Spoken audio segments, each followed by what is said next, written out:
Всем привет и хорошего настроения! Сегодня мы рассмотрим еще один неплохой дрон для съемки начального уровня из бюджетного ценового сегмента, а именно UALRC S135. Квадрокоптер выпускается в двух цветах – черным и серым, если это для кого-то важно. В принципе, функционально он не сильно отличается от своих собратьев, но сама модель вполне достойна внимания. Одной из прикольных фишек является съемный радар для определения препятствия.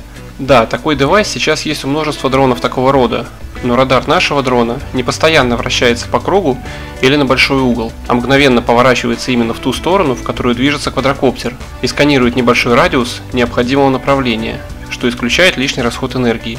Если вы считаете, что он вам не нужен, его можно просто не устанавливать. Камера дрона расположена на трехосевом подвесе и оснащена системой электронной стабилизации изображения. В настройках для фото и видео можно выбрать параметры изображения, где можно установить разрешение от 1 мегапикселя до 8К. Какого-то суперского качества вы, конечно, не увидите, но свою цену камера вполне отрабатывает. Сейчас вы можете видеть на экране изображение, записанное дроном, и делать для себя выводы. Углом поворота камеры можно управлять с пульта дистанционно. Изображение с дрона будет передаваться на ваш смартфон через специальное приложение в режиме реального времени. Также изображение записывается на карту памяти, которая вставляется в специальный слот. Заявленная дальность видеосвязи до 3 км при идеальных условиях и отсутствии помех. Для связи камеры дрона с вашим смартфоном необходима поддержка Wi-Fi 5,8 ГГц. Уточню, что не надо путать это со стандартом сотовой связи 5G. Речь идет именно о Wi-Fi. Просто китайцы часто, а точнее всегда, пишут 5G, вводя многих в заблуждение. Проверьте это в настройках вашего смартфона. Время полета дрона около 25 минут, что вполне приемлемо. Квадрокоптер питается от аккумулятора напряжением 7,4 вольта и емкостью 3000 мАч. Заряжается аккумулятор через microUSB вход обычным кабелем, каких сейчас полно в каждом доме. Но в любом случае он входит в комплект. Время зарядки аккумулятора около 2 часов. Можно выбрать комплект с различным количеством аккумуляторов, от 1 до 3.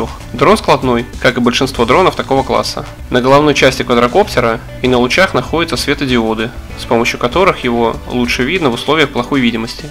Для более комфортного управления квадрокоптер имеет 3 режима скорости. Пульт управления работает совместно со смартфоном и имеет LCD-экран, на который выводится полезная информация и телеметрия.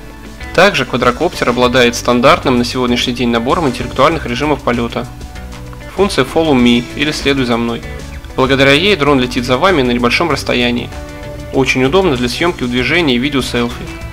Облет точки интереса или движение по орбите. Квадрокоптер совершает облет по кругу выбранной вами точки и по выбранному радиусу.